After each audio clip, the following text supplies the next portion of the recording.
한 해를 다 지나고 보면 그 해를 특징 지어서 기억나는 그런 순간들, 사건들이 있죠. 2000 오래됐지만 그런 순간들을 우리는 항상 기억하고 있습니다. 2001년 이러면은 그 9.11 사건이 제일 먼저 떠오르지 않습니까? 그 밤에 이제 거긴 아침이었고 여기는 밤이었는데 그 밤에 그 장면을 TV로 보았던 정말 영화 같은 그 순간을 그때 나누었던 이야기들마저 기억이 생생할 정도로 생각이 납니다. 2002년 하면 무슨 생각이 드세요? 글쎄 아무래도 가슴 터지게 외쳤던 그 대한민국의 음성이 지금도 들리는 듯하죠. 월드컵이 2002년을 이렇게 우리 기억나게 하는 그런 장치입니다. 2020년 하면 무슨 생각이 드실까요? 개인적으로 저는 올 한 해 참 의미 있는 날이죠. 하나님 앞에 또 제일영도교회를 섬길 수 있는 은혜를 받은 날입니다. 평생 기억나는 해일 텐데요. 개인적으로는 그렇지만 사람들은 이 한 해를 아마 코로나라는 세 글자를 기억하는 한 해가 되지 않겠나 생각합니다. 오늘 2020년을 뜨겁게 달구었던 가장 많이 인터넷에서 검색되어진 단어가 뭔지 찾아보니까 우리나라도 전 세계도 다 2등은 미국 대선입니다. 왜 그게 우리나라 사람들이 그렇게 많이 찾아본 뉴스인지는 모르겠습니다만은 어쨌든 전 세계의 미 대선이 아주 오랫동안 중요한 이슈였던 것 같습니다. 그리고 그거를 가뿐히 뛰어넘어서 1위는 코로나 바이러스였습니다. 그래서 코로나가 아마 모든 사람들에게 최고의 관심이었던, 최고로 많은 뉴스를 생산했던 한 해입니다.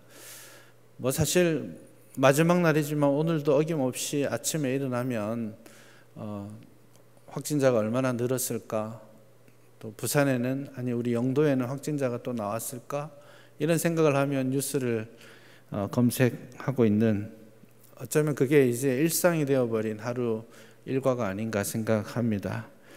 참 어렵고 힘든 시간들을 보내어 왔습니다. 참 많이 수고하셨습니다. 글쎄 작년에 1월 1일 첫 시작할 때 이런 시간들이 오리라고 미래를 예측했던 사람이 단 한 사람이라도 있을까, 그런 생각이 듭니다. 정말 미래는 알 수 없는 일이고 그 미래는 우리가 할 수 있는 일이 없다라는 것을 참 우리를 겸손하게 만드는 것이 아닌가 생각합니다. 희망보다는 좀 걱정과 두려움이 더 많았고, 교회로서도 죄송하지만 이 한 해 동안 실력을 잃어버린 교회의 민낯이 많이 드러난 한 해가 아닌가 생각합니다. 내년은 어떨까요? 이제 자신이 없어졌습니다. 내년에 어떤 일들을 만날지 희망찬 미래보다는 오히려 계속되는 걱정이 우리를 더 휘감고 있는 것은 아닌가 생각합니다. 아쉬움도 많았고 힘든 일들도 많았지만, 그러나 분명한 한 가지 사실은 우리 하나님께서 우리를 여기까지 보호하시고 이끌어 오셨다라는 사실입니다. 그래서 그럼에도 불구하고 하나님을 향해서 우리가 감사하는 마음을 가지는 것이 정말 지금 우리에게 가장 필요한 것이 아닌가 생각합니다. 하나님께서 우리를 신실하게 여기까지 지켜 인도해 오셨는데, 그렇다면 또 한편으로 우리는 하나님 앞에서 하나님이 기뻐하시는 일들 가운데 머물러 있었는가? 이런 질문을 좀 던져보고 싶습니다.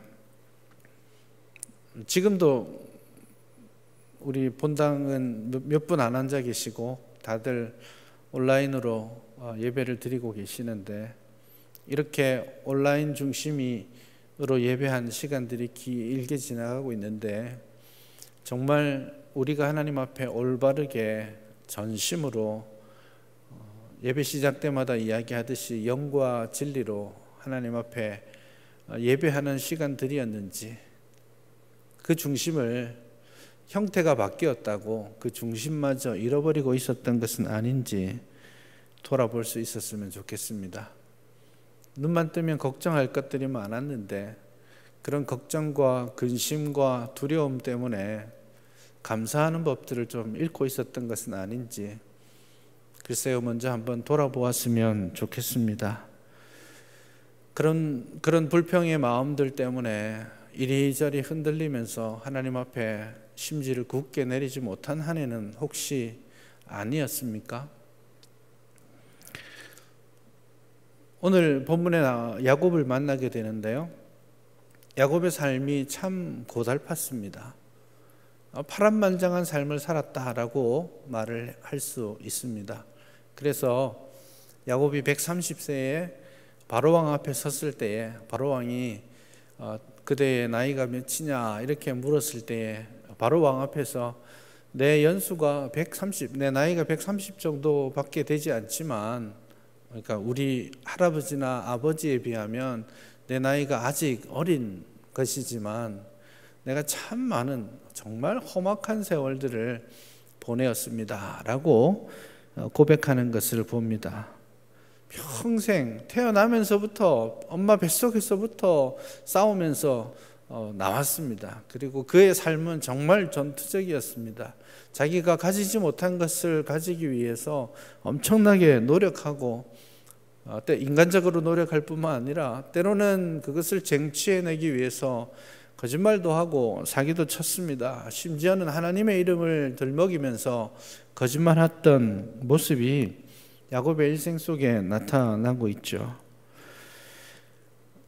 파란만장한 시간들을 다 보내고 이제 가나안 땅으로 돌아온 이야기입니다. 야곱의 일생이 마지막을 향해 가고 있는 시점입니다. 나이도 100살이 훨씬 넘었어요. 이제는 그런 시점에 야곱이 자신의 삶을, 그 현실을 볼 때에 여전히 뒤죽박죽되어 있는 삶을 만납니다. 여전히 삶은 불확실합니다.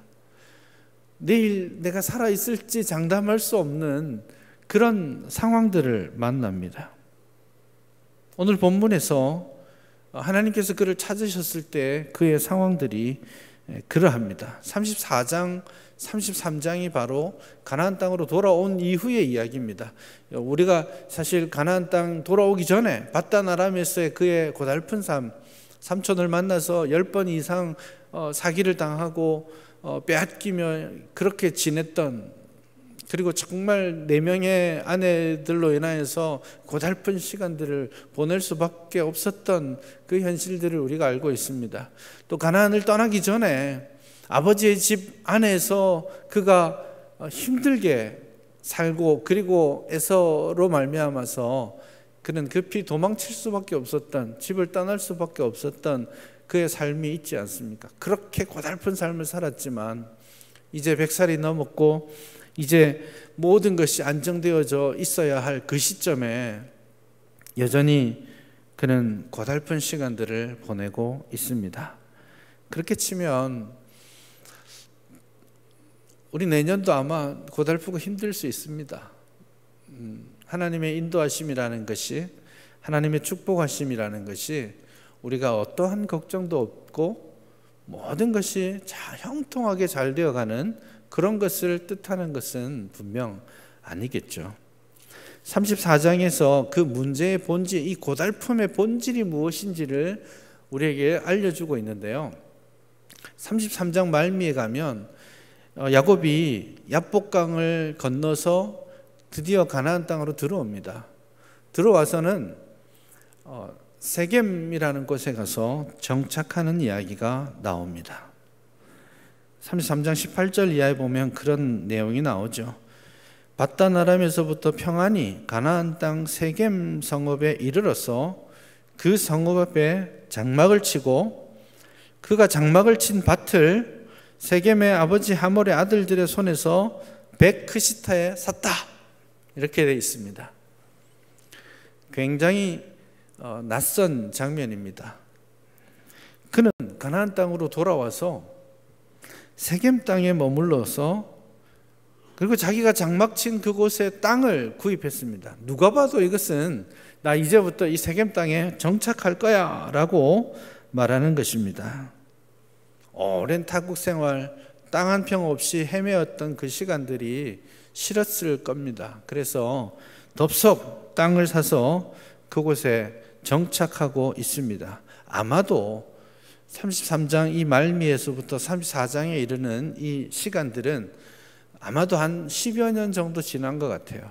떠나지 않고 세겜 땅에서 10년 정도 그렇게 살고 있는 모습을 봅니다. 뭐가 문제였습니까? 사실 야곱의 삶은 오늘 35장에서 말하는 이 베델이라는 곳과 뗄래야 뗄 수가 없는 삶이었습니다.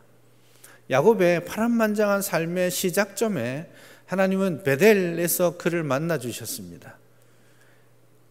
형 에서가 자신을 쫓아와서 죽일지도 모른다는 두려움 때문에 걸어만 날 살려라 하고 턱이 목에까지 숨이 차오를 때까지 도망쳤습니다.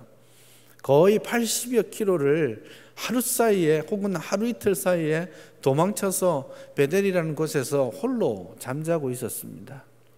돌베개 하고 그렇게 누워 그렇게 편안한 잠을 취한 것이 아니죠. 그냥 지쳐 쓰러졌던 곳이죠. 더 이상 갈 수 없는 시간이 되어서 그냥 가다가 멈추어서 그냥 쓰러져 있었던 것이죠. 내가 다음 날 아침에 일어날 수 있을까? 악한 짐승이 나를 물지 않을까? 별의별 생각들을 다 했을 겁니다. 우리 세상적인 표현으로 치자면, 야, 어제 아침에 하나님으로부터 아버지의 복을 받았는데 이게 무슨 꼴이야? 내 팔자가 이게 뭐야? 이런 생각을 했을지도 모르겠습니다. 불안한 가운데 잠들어 있을 때 하나님께서 그 베델이라는 곳에서 그를 만나 주셨죠. 사닥다리를 내리시고 하늘의 하나님께서 그의 머리맡에까지 오셔서 야곱을 불러주셨습니다. 그리고 그 야곱에게 약속하셨죠. 너 혼자 가는 거 아니야. 너 걱정하지 마. 내일을 두려워하지 마. 내가 너와 함께 할 거야.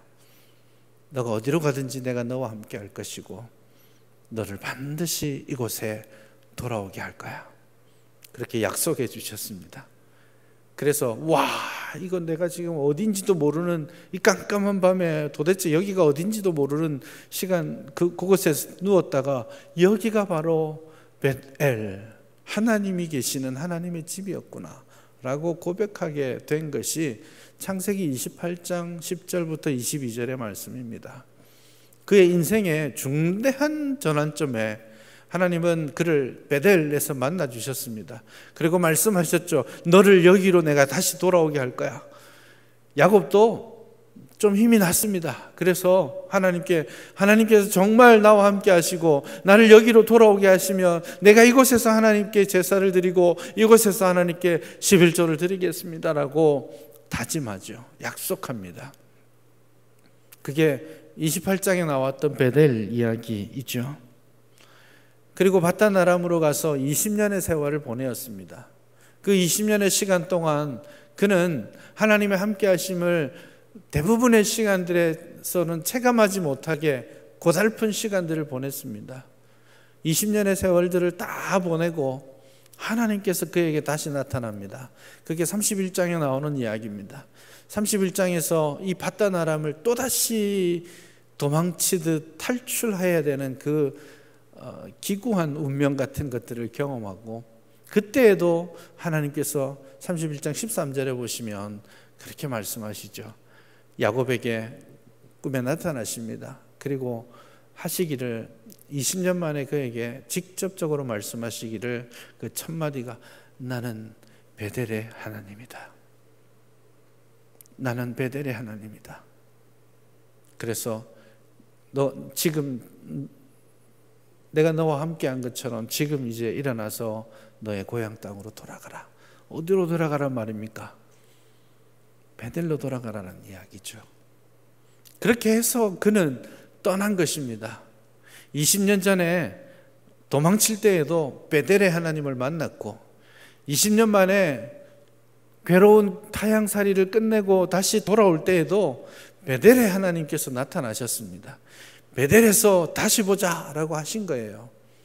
그 말씀을 듣고 출발한 야곱과 그 가족들이 야복강을 지나서 이제 베델로 내려가야 될 시점에 그들은 베델로 가지 않고 어떤 이유였는지 모르겠지만 세겜으로 갑니다. 여러분 지도책을 보시면 이렇게 이제 동편에서 서쪽으로 야복강을 건너서 요단을 건너게 됩니다. 건너면 북쪽으로 올라가면 세겜이 나오고 남쪽으로 내려가면 베델이 나옵니다. 다시 말해서 가다가 멈춘 것이 아니라 어떤 이유였든지 인간적인 생각이었는지 모르겠지만 베델로 가려던 그 길을 포기하고 세겜으로 가서 정착했다라는 뜻입니다. 하나님께서 약속하셨던 장소, 하나님이 불러주셨던 그 장소, 자신이 서원하였던 그 장소로 돌아가지 않고 어쩌면 좀 더 살기 좋은 곳으로 가서 잘 먹고 잘 살고 싶었던 마음들이 있었던 것 같습니다. 그리고는 떡하니 그곳에 가서 땅을 사고 있습니다. 물론 그곳에 가서 하나님의 이름을 부르며 제단도 쌓았습니다. 그러나 하나님께서 원하셨던 그 제단이 아니었어요. 자기의 만족이 거기에 있었는지 모르겠지만 10년 동안 그렇게 하나님께서 원하셨던 자리로 돌아가지 않고 자신이 하나님 앞에 결단했던 서원했던 그 자리로 돌아가지 않고 그곳에 세겜 땅에 머물러 있습니다. 그곳에 추장과 친하게 지냅니다. 10년 동안 이방인들의 틈 사이에 있으면서 자신도 모르게 그 가족들은 점점 세속화의 길을 걸어가게 됩니다. 34장의 사건의 발단이 자기 딸 디나가 그 땅의 여인들을 구경하기 위해서 갑니다. 그냥 어떻게 생겼는지 구경이 아니에요. 이게 10여 년 지났다고 했잖아요. 그 땅의 여인들과 함께 보조를 맞추어서 그 삶을 부러워하며 그 삶을 따라가고 있는 모습입니다. 그 아들들도 마찬가지예요. 세겜에 있으면서 세겜의 아들들, 이 하몰의 아들 세겜이 했던 것과 똑같은 짓거리들을 그 아들들이 하고 있습니다. 하나님의 말씀은 점점 사라져가고 있습니다. 하나님의 말씀을 지키는, 율법을 지키는 삶도 사라져가고 있습니다. 자기의 분을 숨기지 못합니다. 자신의 목적을 이루기 위해서 하나님의 이름으로 거짓을 말합니다. 하나님이 중요하게 언급하신 언약의 징표인 할례를 가지고 그들과 딜을 합니다. 그리고 그 사람들을 마치 이방인들이 하듯이 가서 보이는 족족 다 쳐서 죽이고 마치 이방인처럼 노략질을 하고 있는 모습을 우리는 봅니다. 모든 문제의 출발점은, 모든 문제의 핵심은 그가 하나님께 돌아가지 않았기 때문입니다. 그가 하나님께 약속했던 자리에 서 있지 않았기 때문입니다. 그래서 여전히 하나님의 이름을 부르고 있지만 자기도 모르게 조용히 천천히 하나님으로부터 한 걸음 한 걸음 물러가게 됩니다. 그리고 그 물러선 자리에는 마치 조금씩 물이 스며들듯이 세속화의 바람들이, 죄악된 습관들이 나의 삶을 조금씩 물들여 오고 있는 것입니다. 그래서 이 사단이 난 겁니다. 그 난리를 치고 자식들과 척을 지고 그 주변의 모든 사람들과 척을 집니다. 이제 죽을지도 몰라요. 어떻게 해야 될지 모르겠습니다. 그때 하나님께서 야곱을 만나 주십니다. 하나님께서 야곱에게 나타나셔서 말씀하시는 것이 35장 1절의 말씀이 있죠. 하나님이 야곱에게 말씀하시기를 일어나 베델로 올라가서 거기 거주하며 내가 내 형 에서의 낯을 피하여 도망하던 때에 내게 나타났던 하나님께 거기서 제단을 쌓으라 하신지라. 하나님께서 말씀하십니다. 이 35장 1절의 이 표현은 굉장히 특별한 표현입니다. 왜냐? 이 짧은 한 절에 하나님께서 이 야곱에게 4번에 걸쳐서 직접적인 명령을 하십니다. 일어나라, 올라가라, 거기에 거주하라, 거기서 제단을 쌓아라. 하나님께서 4번의 명령어를 통해서 그에게 그의 뒤죽박죽된 삶을 결정적으로 바꾸기를 원하십니다. 이 명령어들이 연속되는 것은 하나님께서 아주 강력하게 그의 뒤죽박죽되고 모든 것이 무너져가고 있는 그의 삶을 강력하게 되돌리기를 원하신다는 겁니다. 되돌리기 위해 무엇이 필요한지를 이야기합니다. 너가 가서 제단을 쌓아야 할 곳이 있지 않느냐? 너가 나에게 약속했던 그 약속의 자리가 있지 않느냐라고 우리 하나님께서 말씀하십니다. 인생의 여러 고민과 어려움 속에서, 방황하는 속에서 이제 하나님께서 말씀하시는 거예요. 가던 길을 멈추고 이제 하나님께로 돌아와야 되지 않겠니? 너가 마땅히 걷겠노라고 다짐했던, 너에게 약속하고 명령했던 그곳에 돌아가야 하지 않겠느냐라고 말씀하시는 겁니다. 처음 하나님 앞에 약속하고 결단했던 그때를 기억하고 계십니까, 여러분? 2020년 1월 1일에 하나님 앞에 감사하며 이 한 해 어떻게 살겠습니다, 하나님 앞에 어떻게 하겠습니다라고 결단하고 기도했던 것 여러분 기억하고 계십니까? 거기에서 멀어져 있는 것은 아닙니까? 내 삶이 어려웠지요. 그 뒤죽박죽된 질서가 사라져버린 그 삶이 어쩌면 여러분이 하나님 앞에 있겠다라고, 하나님 앞에 헌신하겠다라고 다짐했던 그 다짐에서 멀어져 있기 때문은 아닙니까? 우리 개인의 삶도 참 많은 변화를 경험하였고, 교회도 글쎄요 2000년 역사에 이렇게 급격한 이 교회의 상황 변화가 또 있었을까 싶은 생각이 들 정도로 많은 변화가 있었습니다. 하던 대로 예배하면 이제 세상이 손가락질하는 시대를 맞이했습니다. 사회적 거리두기가 습관화되어서 너희는 거룩한 입맞춤으로 서로 무난하라 하신 주님의 말씀을 제대로 실천하기 어려운 현실을 만납니다. 글쎄요, 우리 성도님들과 만나서 아무 생각 없이 따뜻한 체온을 나누며 악수했던 시절이 언제였는지 기억조차 하지 못합니다. 행여나 악수하자고 손을 내밀까 손을 뒷짐지고 서 있는 모습을 볼 때가 있습니다. 그렇다고 여러분, 이 어려운 시간들, 형편, 상황을 탓하면서 앉아 있을 수 있겠습니까? 여러분, 이 자리에 앉아서 이 어려운 상황들을 핑계하면서 그렇게 또 좌절하고 멈추어서 있지 않기를 바랍니다. 저는요, 코로나라는 말도 참 많이 들었지만 정말 많이 들었던 말이 한 글자가 더 있습니다. 그 다음 말, 여러분 느끼세요? 코로나 때문에 라는 말을 참 많이 들었습니다. 코로나 때문에 그걸로 다 이해가 되고 양해가 되는 그런 시간이 되었습니다. 코로나 때문에요, 그걸로 다 해결되었던 것 같습니다. 여러분, 교회는 2000년 역사를 지나면서 숱한 어려움을 지나왔습니다. 이 전염병이 이번만 있었던 것이 아니에요. 매 시대마다 전염병들은 있어 왔고, 매 시대마다 이보다 더한 고난과 핍박의 시간들을 교회는 묵묵히 견뎌내면서 그것 때문에 무너지지 아니하고 그것을 발판 삼아서 더 건강하게 자라가고 회복하는 기회로 삼기도 했습니다. 오늘 하나님께서 여러분 쓰러져 있는 야곱에게 하신 첫 번째 말씀을 기억하십시오. 일어나라, 올라가라, 있어야 할 곳에 거하고 그곳에서 하나님을 위한 제단을 쌓아라. 여러분, 코로나 때문에 앉아 있어도 되는 게 아니에요. 이 한 해 또 이 코로나 상황들을 계속 경험하고 지나가겠지만 이제 일어납시다.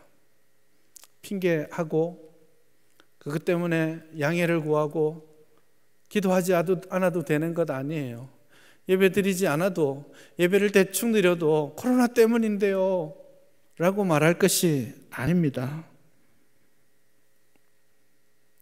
우리 하나님께서 우리에게 오늘 일어나라 말씀하십니다. 물러나지 마십시다. 이제 그거 핑계 삼아서 그냥 우리의 게으름을 그렇게 합리화하지 않았으면 좋겠어요. 하나님 앞에서 주어진 환경들이 어떠하든지 모양은 바뀌어갈 수 있을지 모르겠지만 살아계신 하나님을 향한 우리의 마음을, 온전한 마음을 이 한 해 드릴 수 있었으면 좋겠습니다. 어떤 예배를 드리든지 어디에서 예배를 경험하든지 간에 우리의 예배가 정말 하나님 앞에 영과 진리로 드려지는 참된 예배, 하나님이 찾으시는 그 예배를 드릴 수 있기를 바랍니다. 뒤죽박죽된 그것을 해결하기 위해서 우리는 하나님을 만나야 하는 겁니다. 문제가 있을 때, 고민이 있을 때, 다툼이 있을 때 그 문제와 그 다툼에 집중하다 보면 우리는 계속해서 더 스트레스를 받고 더 좌절하고 더 낭망할 수밖에 없어요. 그 문제 한가운데 있을 때에 하나님은 베델에 있는 하나님의 제단을 쌓으라고 야곱을 불러주시죠. 일어나! 거기 있지 마! 그렇게 말씀하시는 거예요. 그러니 문제 있을 때 문제 해결하고 주님 만날게 오라 할 것이 아니라 문제보다 크신 하나님께 우리 마음을 모두 드릴 수 있었으면 좋겠습니다. 문제보다 크신 하나님께 집중하고 그분 앞에서 우리의 길을 구하십시다. 내년에 어디로 갈지 모르겠어요. 무슨 일을 또 만날지 장담할 수 없습니다. 그러나 하나님께서 우리를 인도해 가실 것을 저는 믿습니다. 내년에도 이 온라인으로 드리는 예배가 간헐적으로 계속 진행될 수 있습니다. 그럼에도 불구하고 우리의 이 예배가 신실하게, 진실되게 영으로 말씀을 쫓아서 드려져야 할 줄 믿습니다. 아니요, 어쩌면 기회일 수도 있습니다. 우리 사실 교회 오느라고 너무 바빴어요. 교회에서 교회 일하느라고 하나님 못 만나고 지나갈 때가 많았어요. 여러분들의 주일은 어떠했었습니까? 막 1부, 2부, 3부, 오후 예배, 기관 모임 막 따라다니 보면 밥 때까지 놓치고 지날 때가 있지 않았습니까? 집에 돌아가면 판옥초가 되어 있는 그런 현실들을 만나지 않았습니까? 이제 그러지 않아도 돼요. 또 다음에 그런 시간들로 돌아갈 수 있을지 모르겠지만 저는요, 어쩌면 지금 이 시간이 우리가 하나님에 대해서 이야기하고 하나님에 관한 그런 봉사와 일들로 보내던 그 시간들을 오히려 다 줄이고 잠잠히 하나님 자신에게 집중할 수 있는 기회가 될 수 있겠다라는 생각합니다. 하나님의 일로 분주하지 못하는, 그리고 이 예배당 중심적인 신앙을 지금은 벗어나야 하는 이 시점에 하나님 한 분에게 집중하고 하나님께 더 간절히 기도하고 더 많이, 더 깊이 하나님을 예배하고 찬양해야 하지 않겠습니까? 내년 한 해 하나님 앞에 온전한 예배 드릴 수 있었으면 좋겠습니다. 다 모이세요가 아니에요. 하나님은 영이시에요. 어디에 있든지 어떻게 하든지 우리가 영과 진리로 하나님을 갈구할 때에, 하나님을 갈망할 때에 하나님은 어디서든지 우리를 만나주시고 어디서든지 우리의 예배를 받아주실 것입니다. 경험하지 못한 시간들을 이제는 일상으로 경험하고 있습니다. 저는 이 온라인이 중심이 되어가고 있는 이 일종의 플랫폼이라고 할 수 있겠는데, 그것이 하나의 중대한 선교적 변화라는 생각까지 합니다. 선교라는 것이 지역과 문화를 넘어서 그곳에서 복음을 전하고 하나님을 모르는 이들에게 그 복음으로 변화될 수 있도록 하는 것이 선교라고 한다면, 어쩌면 지금 현실이 되어 있는 이 온라인 사회, 그곳에서 살아가고 있는 사람들이 이제 엄연히 존재하는 상황이 되어 있습니다. 사실 우리도 이미 온라인 상에서 살고 있습니다. 상당히 많이 그렇게 살고 있어요. 여러분, 월급 어디로 오세요? 지폐로 여러분 호주머니 들어옵니까? 숫자로 보지 않습니까? 그 숫자 가지고 한 달 동안 살아요. 지폐 한 번도 쓰지 않고 한 달 지냅니다. 카드로 쓰고, 전화비 인터넷으로 다 내고, 아파트 관리비 인터넷으로 다 내고, 심지어 친구들에게 선물하는 거, 옛날에는 이거 만들어 왔지만 요즘은 카카오 뭐 해가지고 커피 보내고 그렇게 합니다. 온라인 속에서 우리의 삶이 많이 이루어졌어요. 마지막 보루라고 할 수 있었던 이 헌금마저 이제 온라인으로 하는 시대가 됐습니다. 헌금 드리려고 현금 찾았었잖아요. 그 외에는 현금 쓸 일이 별로 없었거든요. 이미 온라인화 되어 가고 있고, 그것을 6개월 이상 경험해 왔고, 이제 그것은 하나의 문화와 습관이 되어가는 시대입니다.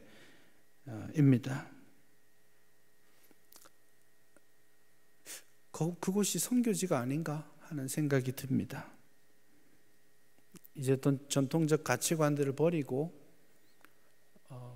올 한 해 좀 더 적극적으로 선교적인 마인드를 가지고, 그래서 이 현대를 살아가는 잃어버린 영혼들에게, 그들에게 맞는 발자국 소리를 내면서 함께하는 교회가 되어야 하지 않을까, 그런 생각합니다.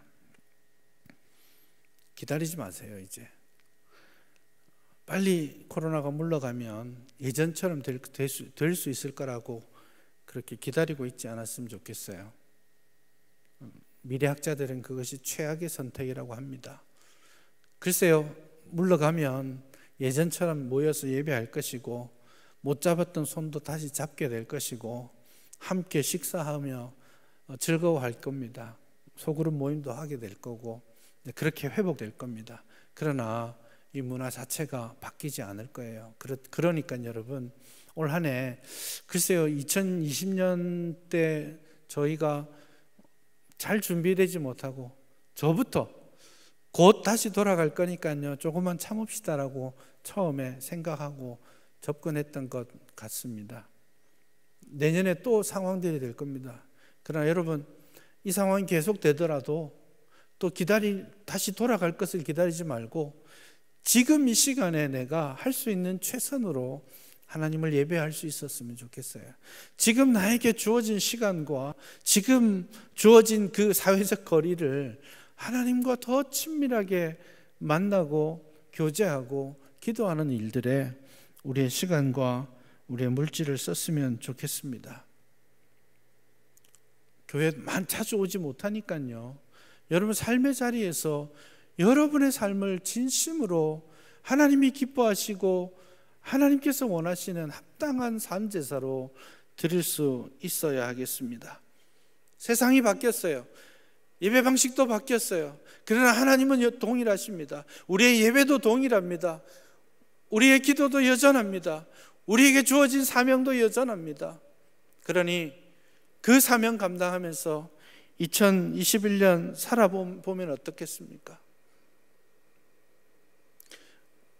야곱은 하나님께서 베델로 올라가서 그곳에서 예배드려라 라고 말씀하셨을 때에 가족들을 불러 모읍니다. 그리고 제일 먼저 그 하나님을 만나기 위해서 자신을 준비하고 있죠. 두 가지를 합니다. 우리에게 있는 모든 우상들을 버리자. 내게 하나님께 나아가기에 합당하지 않게 내가 쥐고 있는 것들을 다 버리자. 쓰레기통에 던져버리듯이 버리자. 여기서 버린다라는 말이 쓰레기통에 던진다라는 그런 의미입니다. 실제로 세겜의 마무리 상수리 나무 아래, 이것도 굉장히 신앙적인 의미입니다. 왜냐하면 창세기에서 상수리 나무 아래에서 했던 일들이 제단을 쌓고 예배드리는 거였거든요. 그곳에 우상들을 벗어버립니다. 아마도 라헬이 개지중지 숨겨서 훔쳐서 왔던 드라빔도 이때 버렸을 거예요. 세겜 사람들에게서 빼앗았던 그 귀고리들 빼앗아서 차고 있던 거 빼서 이제 하나님 앞에 다 내려놓고 버립니다. 그리고 옷을 정결하게 다시 갈아입습니다. 자신을 깨끗하게 합니다. 그래야 하나님 만난다라는 거예요. 여러분, 이 한 해 시작합니다. 하나님을 만나는 이 본질을 회복하게 해주십시오라고 기도하고 출발하는데, 이제 하나님, 제가 하나님을 만나는데, 하나님께 더 가까이 가는데 내가 쥐고 있는 잘못된 우상들, 내 속에 있는 우상들이 무엇인지 돌아보고 그것을 내려놓게 해주십시오. 내 손에 하나님을 향하여서 우리의 손을 벌려야 될 때에 내가 움켜쥐고 있는 내 재물과 내 명예와 내 권세, 이것들을 좀 내려놓고 하나님께 집중할 수 있게 해주십시오.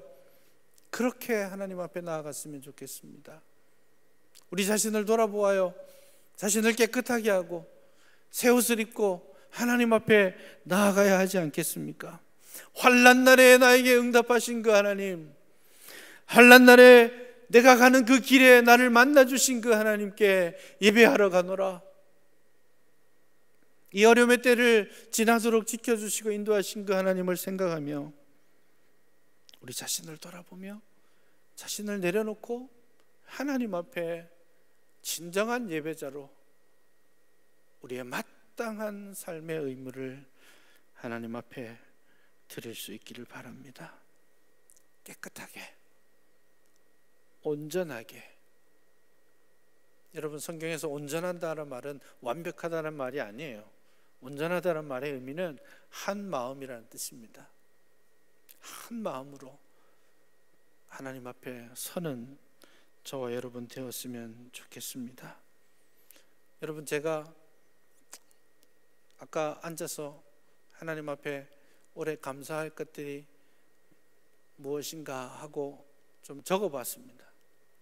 굵직굵직한 것만 해도 참 힘들고 어려웠다라고 생각했는데 참 감사한 일이 많더라고요. 여러분, 오늘 하루가 가기 전에 앉아서 지난 한 해를 돌아보면서 참 감사했던 게 뭔가, 요즘 사람들 말로 감사한 일 탑 10 한번 써보십시오. 10가지 정도 생각나는 대로 쭉 한번 써보세요. 생각보다 하나님 앞에 우리가 감사하고 하나님의 인도하심 때문에 기쁘고 즐거웠던 순간들이 참 많다라는 것을 알게 될 겁니다. 그 괴로움의 모든 시간들만 아니라 살아계신 하나님을 만날 수 있는 저희 모두가 되었으면 좋겠습니다. 여러분의 삶의 자리가 어디에 있습니까? 야곱처럼 굉장히 뒤죽박죽 되어 있는 그런 삶일 수도 있겠습니다. 뜻하지 않은 질병 때문에 고통받는 시간들이었을 수 있겠습니다. 이런 경제적인 어려움들 때문에 난모를, 고민들을 여전히 품고 살아가는 삶일 수도 있겠습니다. 어쩌면 누군가가 여러분 앞에 떡하니 서서 가로막고 여러분의 늘 대단히 괴롭게 스트레스 받게 하고 있는 순간일 수도 있겠습니다. 그러나 여러분, 그 모든 것을 다 넘어서 살아계신 하나님을 만납시다. 이게 본질이에요. 이게 인생의 본질입니다. 하나님을 만나야, 하나님을 예배하는 자로서 살아가야 인생의 모든 문제들이 극복될 수 있다라는 것입니다. 이 사실을 기억하십시다. 우리 하나님은 신실하신 하나님이십니다. 은혜로 2020년을 우리에게 주신 하나님이십니다. 또 은혜로 2021년을 살게 하실 하나님이십니다. 오직 하나님의 은혜만을 구하고 신실하신 하나님을 경험하는 2021년 한 해가 될 수 있기를 주님의 이름으로 축복합니다.